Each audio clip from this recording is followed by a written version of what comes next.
অকল মই কিয় মনসা পূজা কৰি আছোঁ সেইটো বছৰত এনেকুৱা মই একেলগে বহুতকেইটা মানসিক কৰিছোঁ কাৰণ মানসিক কৰাৰ আঁৰত বহুত ডাঙৰ কথা আছে।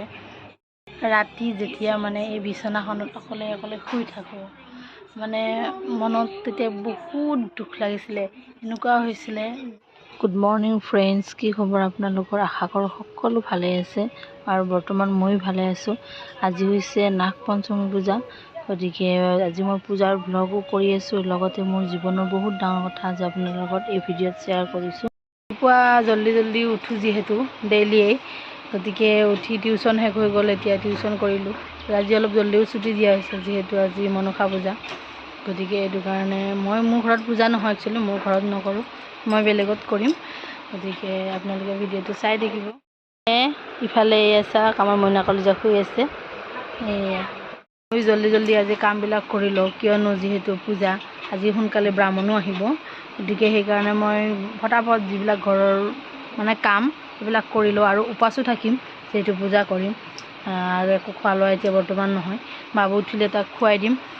আজিকালি চবৰ ঘৰে ঘৰে আই ফ্লু হৈ আছে বৰ্তমান, চকুৰ বেমাৰ। চাওক মোৰ হৈ উঠিছে আজি 3 দিন হ'ল, মোৰ অকণমান কমিছে মোৰ, আৰু ইফালে বাবুৰ ষ্টাৰ্ট হৈছে, মোৰ কমিছে আৰু ইফালে বাবুৰ হৈছে। আমাৰ ইয়াত প্ৰত্যেক ঘৰতেই হৈছে এনেকুৱা, এনেকুৱা নাই যে এই ঘৰতেই হোৱা নাই, এনেকুৱা কোনো নাই।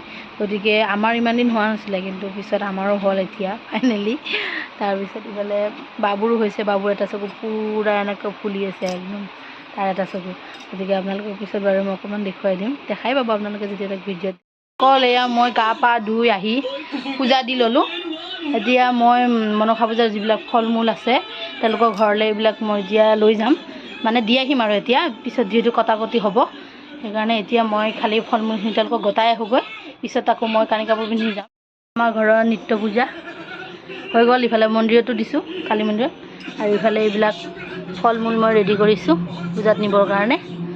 সেইবিলাক হ'ল ফাইনেলি যাৰ ঘৰত পূজা হ'ব তেওঁলোকৰ ঘৰ মই আহি পাই গ'লোঁ। বাবুৰ লগত খেলি আছে, ঈশান, মুন্নি, বাবু চবেই সিহঁতে খেলি আছে একেলগে। অকল পূজাৰ কাম চলি আছে, এইজনী পূৰা কাম পূজাৰ। বন্ধুসকল পূজাৰ বৰ্তমান কাম চলি আছে। দেউ আহিছে, দেৱে পূজাৰ কাম কৰি আছে।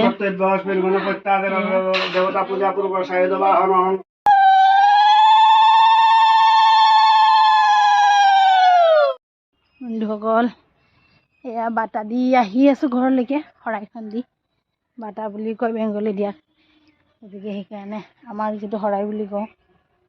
এনেকৈ উপাস ৰখাটো নিজৰ দেহৰ কাৰণেও ভাল, ঘৰৰ কাৰণেও ভাল, গতিকে খাইতো পূজা কৰিব পাৰি, কিন্তু এইটো এটা মনৰ নিজৰ কেতিয়াও শান্তি নাপায়। আপুনি যে খাই এটা পূজা কৰিব, কেতিয়াও মনৰ এইটো শান্তি নাপায়। ভগৱানে কোৱা নাই কাকো যে তুমি খাই পূজা কৰিবা, নাখাই পূজা, কিন্তু আমাৰ মনৰ শান্তিৰ কাৰণে আমি নাখায়ে পূজা কৰোঁ, ভাল লাগে, মনটো খুব পবিত্ৰ লাগে এইদিনাখন।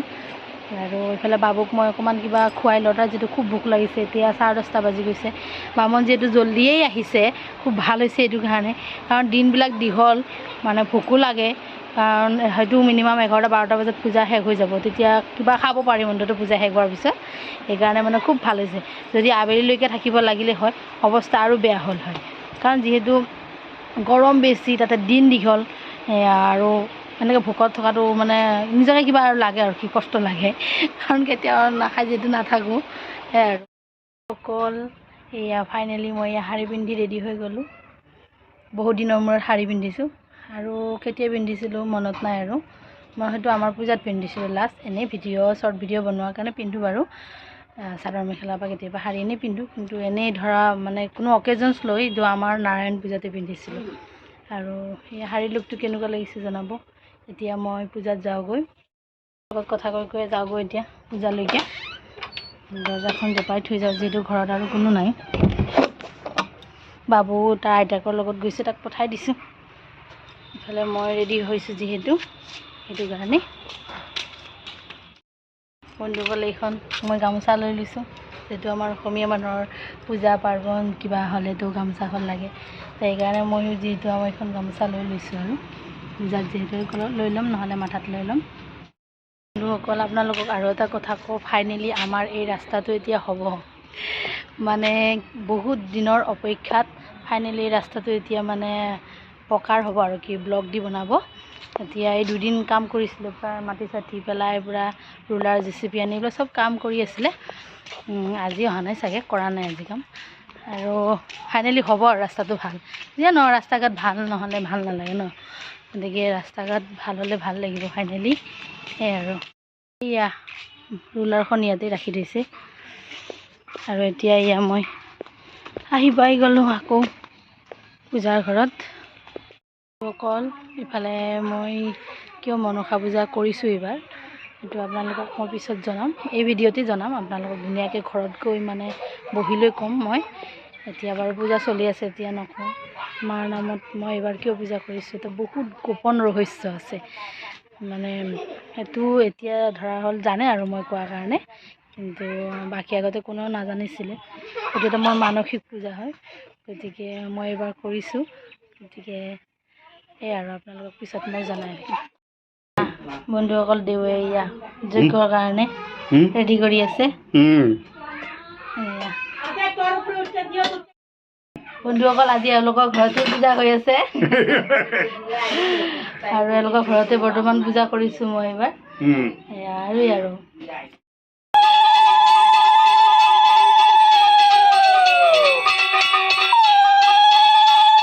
বন্ধুসকল যিহেতু ইমান গৰম, ইফালে এয়া অঞ্জলি লোৱা হৈ গ'ল। এয়া বহুত গৰম, এয়া চবে অঞ্জলি লৈ ল'লোঁ আমি।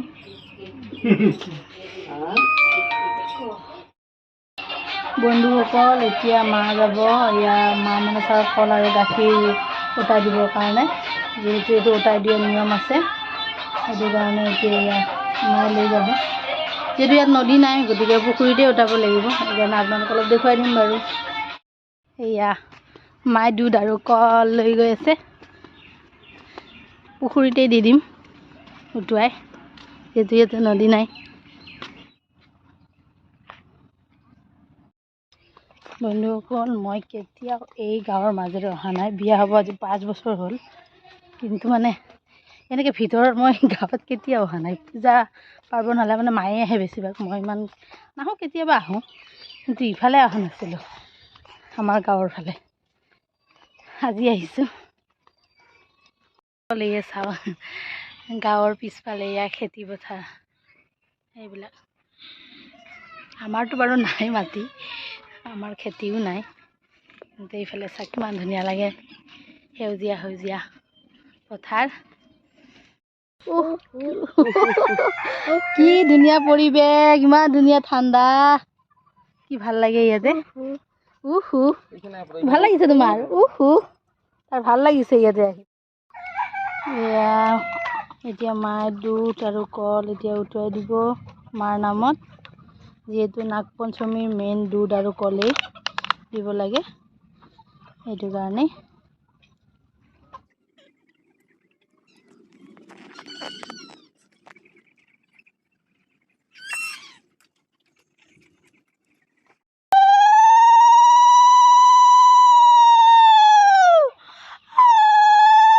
অকল আমি ক'ত আহিছোঁ আপোনালোকে জানেনে?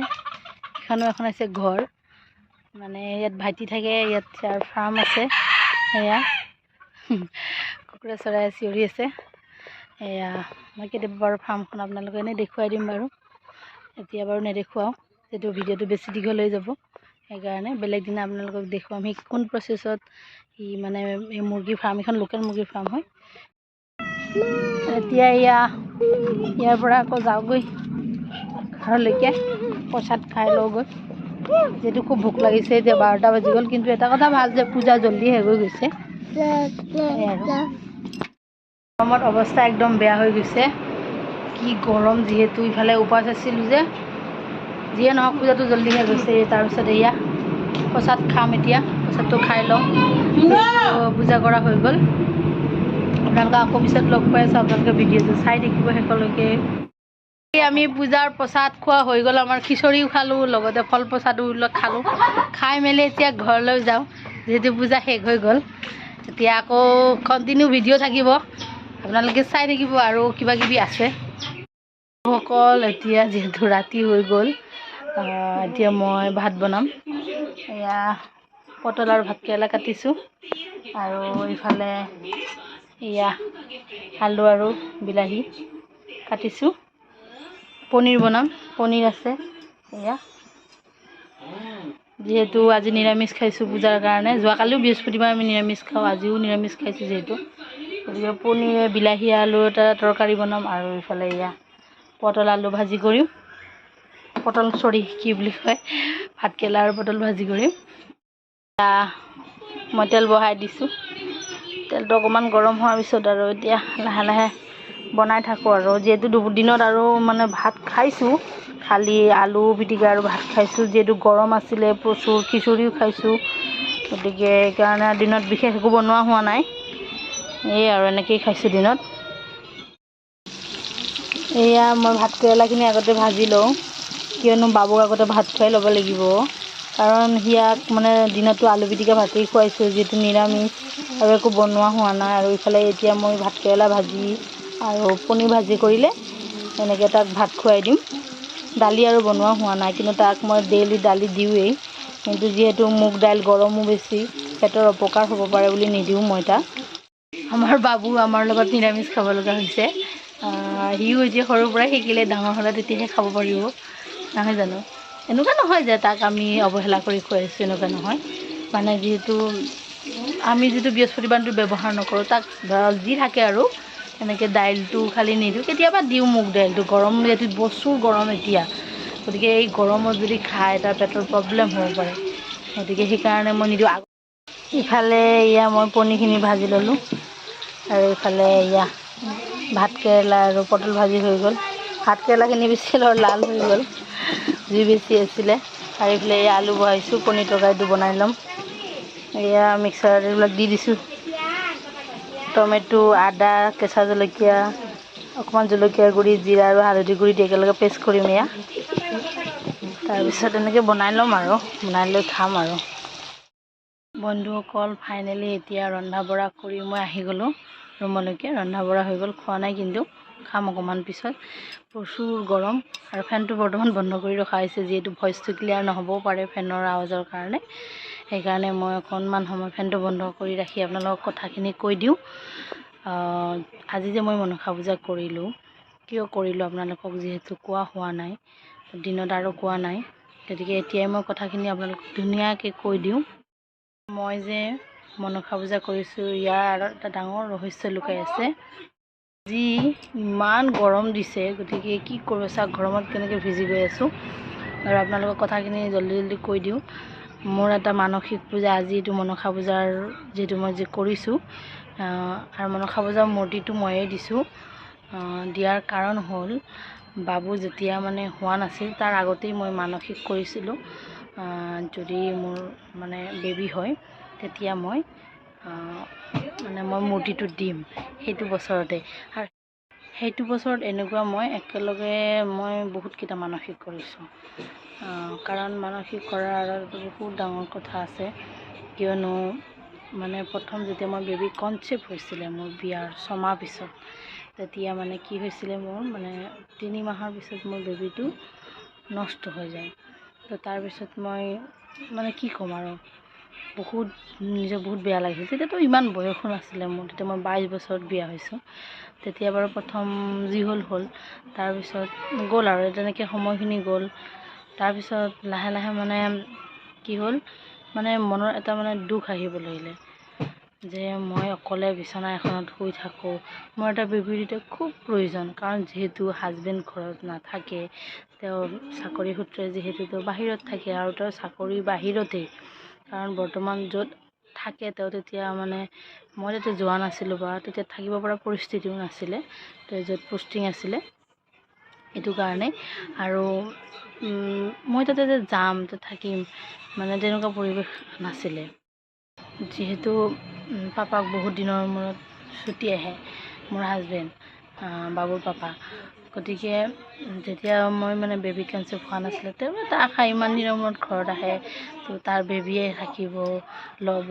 ঘৰত যিহেতু আমাৰ একদম সৰু ফেমিলি, ঘৰত যিহেতু আমি মই বৰ্তমান ঘৰত, আৰু যদি হাজবেণ্ড বাহিৰত থাকে ভাইটি থাকে তাৰ বেলেগত মানে সি থাকে আৰু তাৰ ওচৰতে আৰু বেছি দূৰ নহয় যাতে তাৰ ফাৰ্ম আছে তাতে থাকে গতিকে চাওক মানে কি ক'ম খাই বৈ উঠি শুলে এই বিছনাখনে জানে কিমান খান্দিছে কিমান তিতিছে একমাত্ৰ পিছত ভগৱানে অলৰেডি মোৰ কথা শুনিলে মই ৰিয়েলি হেপ্পী আৰু মই তাৰ কাৰণে নাৰায়ণ পূজাও কৰোঁ আৰু মানসিক আছিলে মই মাক এটা মানসিক কৰিছিলোঁ যদি মই এই বছৰতে কনচিভ হয় তেতিয়াহ'লে মই মাক মূৰ্তিটো দিম বুলি কৈছিলোঁ পিছে মোৰ সেই বছৰেই মই কনচিভ কৰিছোঁ ইমান সুখৰ খবৰ আপোনালোকক মই আজি জনালোঁ এতিয়ালৈকে কোনেও জনা নাছিল মানে মোৰ শাশুমায়ো জনা নাছিলে যে মোৰ মানসিক আছিলে বা এনেকুৱা কথা যেতিয়া মোৰ বাবু হৈছে মই তাৰ পাছত এই কথা কৈছোঁ তাৰ আগত কাকো কোৱা নাই আৰু হাজবেণ্ডেও নাজানে তেওঁকো মই কোৱা নাছিলোঁ কাৰণ তেওঁকনো বাহিৰত থাকে এজন যেতিয়া বাহিৰত মানুহ থাকে তেওঁকনো কিমান প্ৰেছাৰ দিম তেওঁ বাহিৰৰ ইফালে তেওঁৰ নিজৰ ইফালে কৰ্মব্যস্ততাই টেনশ্যন ল'বনে নে মোৰ টেনশ্যন ল'ব মোৰ তেওঁ বহুত দুখী কাৰণ তেতিয়া যিহেতু তেওঁৰ ঘৰত বেবী এটা নাই বা মোৰ হোৱা নাছিল মানে নাজানো ময়ে হয়তো বেছি জল্দি কৰিছিলোঁ নেকি যে হোৱা নাই বুলি কিন্তু এনেকুৱা নহয় এবাৰ হৈ মোৰ অলৰেডি গৈছে তাৰপিছত 1.5 বছৰমান হোৱা নাই ধৰক সঁচাই এই ভগৱানত পৃথিৱীত ভগৱানে যেনেকৈ দিব পাৰে তেনেকৈ নিবও পাৰে তেওঁৰ ক্ষমতা শক্তি অধিক সেইকাৰণে আমি বেলেগৰ মানুহক বিশ্বাস কৰিব নোৱাৰোঁ কিন্তু সঁচাকৈ বহুতে কয় মই ভগৱানক বিশ্বাস নকৰোঁ মই কেতিয়াও এইটো কথা নামানো কিয় এই ভগৱান নহ'লে এই পৃথিৱীখন কেতিয়াও সৃষ্টিয়ে নহ'লে হয় তেওঁৰ সৃষ্টিত আমি বৰ্তমান মানৱ ৰূপে আছোঁ এনেকুৱা এটা আমি মানে মানৱৰূপী এটা আমি এই জীৱ জগতত মানৱৰূপী হিচাপে আমি এটা স্থান পাইছোঁ এইটো আমাতকৈ বহুত ডাঙৰ কথা আৰু ভৱিষ্যতে আৰু পিছৰ জন্মত কি হয় এইটো আমি একো নাজানো আৰু জনাৰো দৰকাৰ নাই এই জন্মত যে ভগৱানে আমাক মানুহ ৰূপে দিছে এইটোকো বহুত ধন্যবাদ তেওঁ যেনেকৈ নহয় আমাক চলাই নি আছে আৰু এনেকৈ ভগৱানে চলাই নিয়ক সকলোকে ভালে ৰাখক গোটেই পৃথিৱীখনকে ভালে ৰাখক কিয়নো চবেই ভালে থাকিব লাগে কাৰণ ভাল বেয়াৰ মাজতো চবেই দিন পাৰ কৰে তথাপি চবেই ভাল থাকিব লাগে আমাৰ গাঁৱত মানে মই দেখিছোঁ এনেকৈ 3-4 ঘৰ হ'ব আৰু তেওঁলোকৰ ল'ৰা ছোৱালী নাই মানে 5 বছৰ কাৰোবাৰ 7 বছৰ কাৰোবাৰ 10 বছৰ এনেকুৱা তেতিয়া মানে বহুতে কোৱা শুনিছোঁ যে নাৰায়ণ পূজা কৰিলে বোলে নাৰায়ণে সেই মানে তেওঁ বোলে সেই ফল প্ৰাপ্তি কৰে মানে সন্তান সম্ভৱা কৰে গতিকে সেইকাৰণে মানে মই ভাবিছিলোঁ সেইকাৰণে ময়ো নাৰায়ণ পূজা কৰিছোঁ আৰু ইয়াতে আগতে কেতিয়াও নাৰায়ণ পূজা কৰা নাই কিন্তু বিয়াৰ পিছত মই ফাৰ্ষ্ট নাৰায়ণ পূজা মানে বাবুৰ নামত কৰিছোঁ আৰু প্ৰত্যেক বছৰে এতিয়া মই নাৰায়ণ পূজা কৰি আহিছোঁ আৰু কৰিম বাবু নোহোৱাৰ আগৰ পৰাই কৰিছোঁ যিটো মানসিক পূজা এইটো মই বছৰি কৰি যাম ভগৱানে মোক যেতিয়ালৈকে জীয়াই ৰাখে আৰু তেতিয়ালৈকে মই কৰি যাম আৰু ভগৱানে মোক শক্তি দিয়ক তেওঁৰ নামত মোৰ শৰীৰেৰে যিখিনি পাৰোঁ মই তেওঁক পূজা কৰিম গতিকে এই আৰু মোৰ সৰু সৰু কথাবিলাক ক'লোঁ আপোনালোকক আপোনালোকে নাজানো কি ভাবিব কিবিলাক কৈছে বুলিও ভাবিব পাৰে কিন্তু এইটো আপোনালোকৰ মানে যদি কোনোবা এনেকুৱা মোৰ ভিডিঅ' চাইছে তেতিয়াহ'লে আপোনালোকেও কিন্তু কৰিব পাৰে যদি কোনোবা এনেকুৱা ধৰা হ'ল ল'ৰা ছোৱালী নাই যাৰ মানে এতিয়ালৈকে হোৱা নাই তেওঁলোকেও আপোনালোকে মানে নিজৰ শুদ্ধ মনত ভগৱানক ভাবি আপোনালোকে এই নাৰায়ণ পূজা কৰিব পাৰে সঁচাকৈ মই কিন্তু সঁচাকৈ মই তেওঁৰ ফল প্ৰাপ্তি হৈছোঁ কাৰণ মই বিশ্বাস কৰোঁ তেওঁলোকে কৰিছিল কাৰণে তেওঁলোকৰো আজি সঁচাকৈ 2টা ল'ৰা ছোৱালী হৈছে নাৰায়ণ পূজা কৰাৰ পিছত তাৰ আগত কিন্তু হোৱা নাই তেওঁলোকৰো এতিয়া কিন্তু তেওঁলোকৰ 2টা ল'ৰা ছোৱালী তেওঁলোকেও বছৰি নাৰায়ণ পূজা কৰে তেওঁলোকক ফ'ল' কৰি আজি মই কৰিছোঁ নাৰায়ণ পূজা গতিকে তেওঁলোকক ফ'ল' কৰি তেওঁলোকক দেখিছিলোঁ কাৰণে আজি মই কৰিছোঁ কাৰণে আজি মই ফল প্ৰাপ্তি হৈছোঁ আপোনালোকে কোনোবা যদি তেনেকুৱা আছে নিশ্চয় কৰি চাব পাৰে ভগৱানে ফল দিব ভগৱানক তেনেকৈ পুজিবও লাগিব সেয়া গৰমত পূৰা ভিজি গৈছোঁ আৰু বেছি মানে ভিডিঅ'টো দীঘল নকৰোঁ আপোনালোকক এইখিনিয়ে জনালোঁ মোৰ লাইফৰ মোৰ জীৱনৰ কিছু কথা এই আৰু আপোনালোকৰ আগত শ্বেয়াৰ কৰিলোঁ যিহেতু ইউটিউব কৰিছোঁ গতিকে ভাল বেয়াৰ মাজত যিখিনি মোৰ লাইফত চলি যায় আপোনালোকৰ আগত নিশ্চয় জনাব পাৰিম আজি আপোনালোকে ভিডিঅ'টো চাই কেনেকুৱা পালে মোক কমেণ্ট কৰি জনাব। আপোনালোকৰ যদি ভাল লাগে লাইক কৰিব, আৰু আপোনালোকে নকওঁ যে আপোনালোকে ছাবস্ক্ৰাইব কৰক বুলি। আপোনালোকৰ যদি মোক আগবাঢ়ি নিয়াত যদি আপোনালোকে সহায় কৰে তেতিয়াহ'লে মোৰ চেনেলটো ছাবস্ক্ৰাইব কৰি দিব। কাৰণ এটা ভিডিঅ' বনাওঁতে সঁচাকৈ বহুত কষ্ট হয়। ভিডিঅ' এটা বনাই এডিট কৰি আকৌ আপোনালোকৰ আগত দিয়াটো সঁচাকৈ বহুত কষ্ট হয়। তথাপি দিব চেষ্টা কৰিছোঁ আপোনালোকৰ কাৰণে। বন্ধুসকল, ভিডিঅ'টো আজিলৈ ইমানেই আছিলে, ইমানখিনিয়ে। গতিকে ভিডিঅ'টো চাই কেনেকুৱা পালে জনাব। আৰু এতিয়া সকলোকে শুভৰাত্ৰি জনাই মোৰ ভিডিঅ'টো সামৰণি মাৰিছোঁ। টাটা।